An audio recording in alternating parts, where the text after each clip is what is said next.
어제 뭐 보셨어요? 최근 배우들의 친목 도모 여행이 배경인 프로그램들이 방송되고 있습니다. SBS 펜트하우스 출연진들이 나오는 TVN 해치잖아, 슬기로운 의사생활 구구스 멤버들이 뭉친 슬기로운 산촌생활, 또 바퀴 달린 집 시즌3도 시작됐고요. KBS 오늘부터 무해하게도 방송인 없이 배우들만으로 꾸려갑니다. 신기하게도 이 네 프로그램의 출연진들 다 배우죠. 그런데 살펴보면 대충 놀다 가는 배짱이 같은 출연자가 단 한 사람도 눈에 띄지 않습니다. 일을 잘하든 못하든 일머리가 있든 없든 각자 자기 할 자리를 찾아서 제 몫을 하고 있는 거예요. 뿐만 아니라 갈등 설정도 일체 눈에 띄지 않습니다. 이 방송인들이 이런 소리를 하더라고요. 나영석 PD가 배우병이 들어서 배우들만 가지고 자꾸 예능을 만든다. 배우들은 예능 출연을 잘 하는데 방송인들은 설 자리가 없다. 이렇게들 얘기하는데 이 방송들을 보면 답이 나옵니다. 열심히 최선을 다하잖아요. 진정성도 있고. 그런데 삼시세끼부터 시작해서 물 맑고 공기 좋은 호젓한 지역을 찾아가서 밥해 먹고 놀다가 돌아오는 친목을 다지는 예능 프로그램들을 보면 저는 늘 궁금한 것이 있습니다.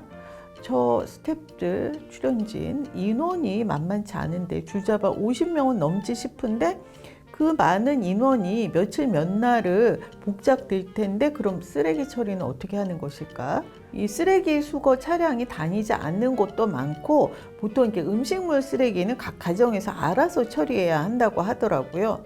그래서 환경을 걱정하는 예능, 오늘부터 무해하게 팀에게 물었습니다. 어떻게 쓰레기를 처리하고 돌아왔는지. 오늘부터 무해하게 촬영지 충남 홍성군 죽도는 태양열과 풍력 등을 활용하는 친환경 에너지 자립섬이라고 합니다. 그래서 자동차도 안 다니더라고요. 그러니 여기 가서 환경 예능 한답시고 오히려 청정 지역을 더럽히고 온 것은 아닐까 걱정이 될 밖에요. 제작진의 답인즉 모든 쓰레기는 다 수거해서 가지고 돌아왔다고 합니다. 환경 예능인 만큼 그 자리에서도 쓰레기 최소화를 위해 애를 썼다고 해요. 뿐만 아니라 PCR이라고 하죠. 코로나19 음성 확인서가 확인되어야만 죽도에 입도할 수 있었다고 해요. 여러분, 평소 저하고 취향이, 가치관이 비슷하다 이렇게 느끼셨던 분들은 오늘부터 무해하게 꼭 챙겨보세요. 절대 후회하지 않으실 거예요. 그런데 정말 안타깝게도 이 방송 시간대가 요즘 가장 시청률이 잘 나오는 TV조선 국민가수와 겹치고 있습니다. KBS 편성국장님 왜 이러세요? 오늘부터 무해하게 제가 바라고 기다렸던 예능입니다. 연예인들이 떼지어 몰려다니며 육식 먹방이나 찍을 게 아니라 환경 파괴의 주범인 골프장 돌아다니며 희희낙낙할 게 아니라 이 시대의 당면 과제인 환경에 관심을 갖는 연예인들이 좀 더 많아졌으면 하고 바랬거든요. 먹방도 좋고 골프도 좋다고요. 그런데 이건 너무 많잖아요. 지금 이 지구가 뭔가 잘못됐다, 단단히 망가졌다, 병이 들었다 이런 위기의식이 왜 없는지 모르겠어요. 제가 모피를 안 입은 지 10년이 넘었고 가죽 가방도 사지 않은 게 꽤 됐습니다. 나 절대 안 사, 절대 안 입어 이런 건 아니지만 제 마음부터가 꺼림칙하더라고요. 이게 다 이효리 씨의 영향을 받아서입니다. 환경 문제를 시사 교양 프로그램에서 자주 다루지만 저는 그 이효리 씨가 예능 프로그램에서 한 말이 가장 마음에 와 닿았고 저를 움직이게 했습니다.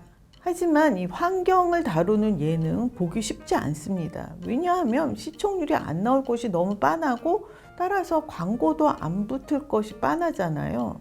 그래서 이 환경 예능은 공영방송 KBS가 마땅히 반드시 만들어야 합니다.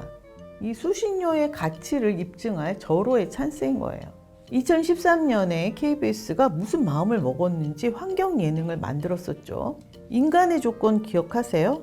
음식 남기지 않기, 최소량의 물로 살아가기, 생활 쓰레기 없이 일주일 살아보기 등 인간다운 삶의 진정한 조건은 무엇인지 고민하게 만드는 여러 미션들 덕분에 텀블러와 장바구니를 사용하는 분들이 부쩍 늘었던 기억이 납니다.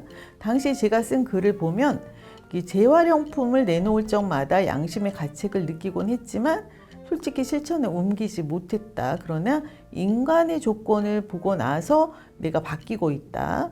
이 예능 프로그램 하나가 가져다 준 변화 참으로 놀랍지 않은가, 이런 내용이었습니다.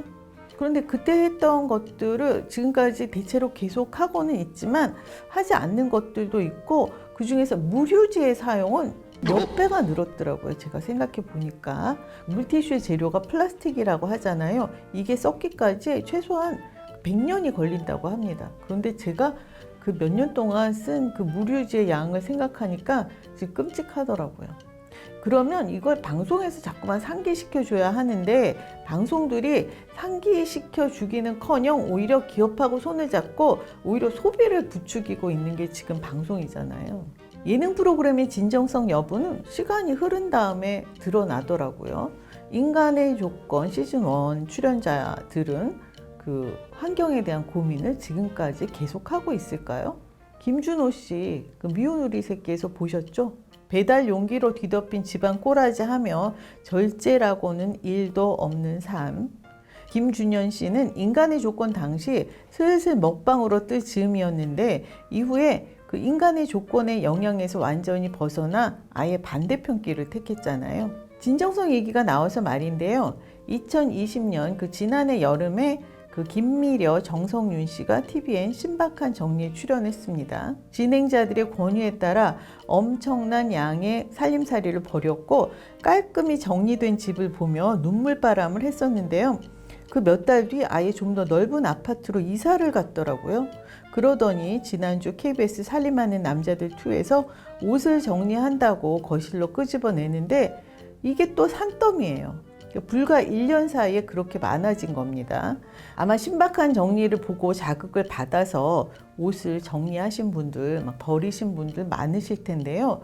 우리가 옷을 버릴 때는 그 죄책감을 못 느끼잖아요. 수거함에 버리니까. TVN 신박한 정리에서도 실증난 옷, 안 입는 옷 버리면 누군가가 잘 입을 테니 망설이지 말고 과감히 버리라고 조명을 합니다. 그런데 수거된 옷들 중에 그 재활용되는 것은 5%에 불과하다고 해요.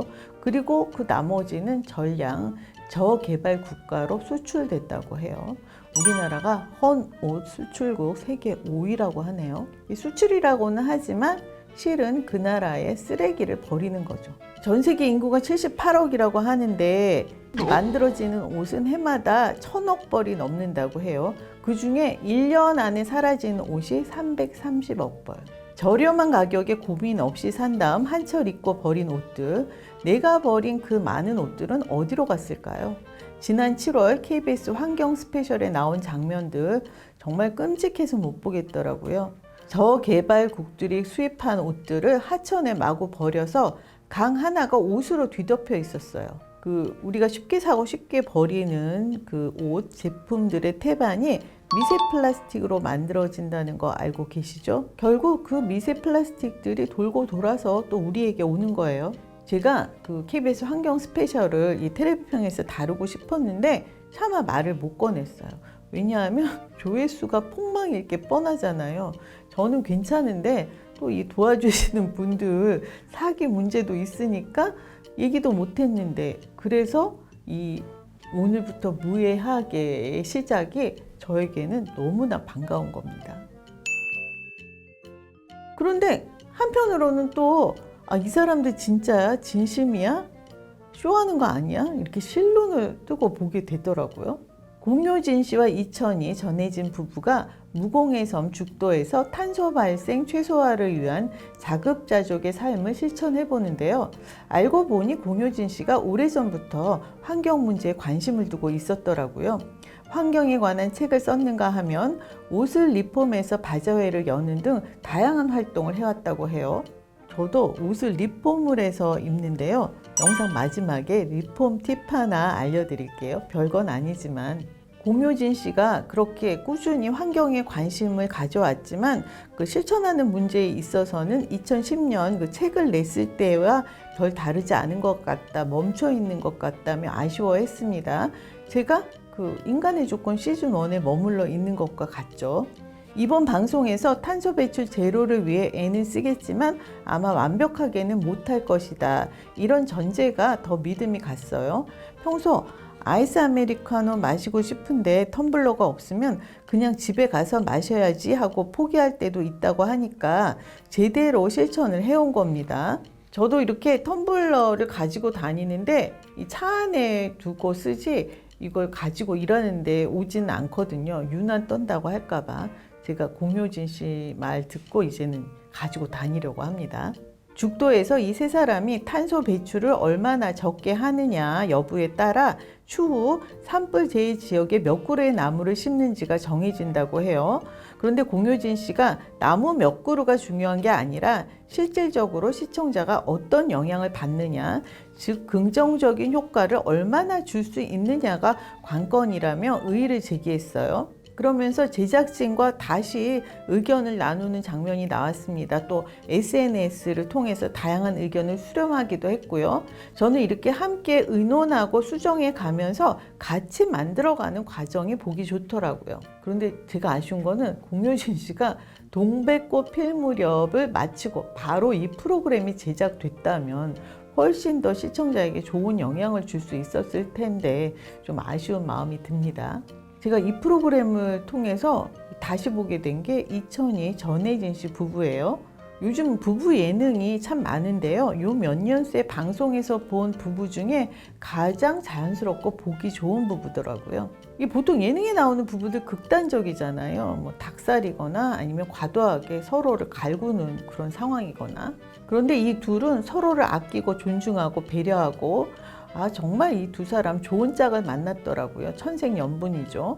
이천희 씨가 가구 사업을 하고 있는데 그 효자 상품이 플라스틱 의자잖아요. 전에 우연히 효린의 문박에 등장한 이후에 히트를 쳐서 이 회사의 시그니처 아이템이 됐는데 이게 플라스틱 제품이라서 사실은 이천희 씨가 판매 중단을 고려했다고 합니다. 그런데 또 사업은 사업이니까 어쩔 수 없이 그냥 판매를 하고 있다. 그런데 이 플라스틱 제품이어도 좀 영구적으로 쓴다면 또 그게 크게 잘못은 아니잖아요. 근데 그런 말을 솔직히 하는 것도 마음에 들었습니다. 이 프로그램이 환경보호 입문서가 됐으면 좋겠다. 이 방송을 보고 나도 무해하게 한번 시도해보자 이런 분들이 생겼으면 좋겠다. 나는 지구를 사랑하는 사람이다 이런 플렉스 이런 거 좀 생겼으면 좋겠다라는 공효진 씨의 말 정말 대공감했습니다. 우리 오늘부터 무해하게를 교과서 삼아서 지구 사랑하는 사람으로 살아갑시다. 이거 스우파의 모니카 씨 말 제가 따라해 본 거예요. 그럼 제가 지금 준비한 그 리폼 팁을 알려드릴게요. 제가 이 옷도 사실은 이 코로나19 때문인지 나이살이 찐 건지 좀 작아졌어요. 그래서 품을 있는 대로 내고 그리고 이 팔 부분에 안감을 뺐거든요. 안감을 빼면 좀 품이 넉넉해집니다. 이렇게 작을 때 안감 빼시는 거 추천드리고요. 그리고 이 옷 지난번에 제가 입은 거 기억하세요? 이게 사실은 원피스였어요. 좀 슬림핏의 원피스였는데 기장도 짧고 좀 품이 작아서 아랫부분을 잘라서 이 상의로 만들었어요. 그리고 이 옆을 좀 터주시면 품이 넉넉해집니다. 이거 한번 활용해 보세요. 그러면 이걸 잘랐어요. 그럼 이 밑에는 어떻게 됐을까요? 가방을 만들었습니다. 밑에 부분을 가지고 세로로 세워가지고 가방을 만들었는데 가방 드실 때 이렇게 그 스카프 같은 거 연출하시면 훨씬 더 예쁘게 보이죠. 그래서 이 원피스를 가지고 만든 상의하고 이 가방 이거는 공전이 수공비가 35,000원 정도 들었는데요. 저희 동네가 그렇게 물가가 싼 편이 아니니까 아마 더 싸게 하실 수도 있을 것 같아요. 근데 저는 공전은 깎지 않습니다. 왜냐하면 손으로 하시는 거니까 그건 이제 달라시는 대로 저는 드리는 편이에요.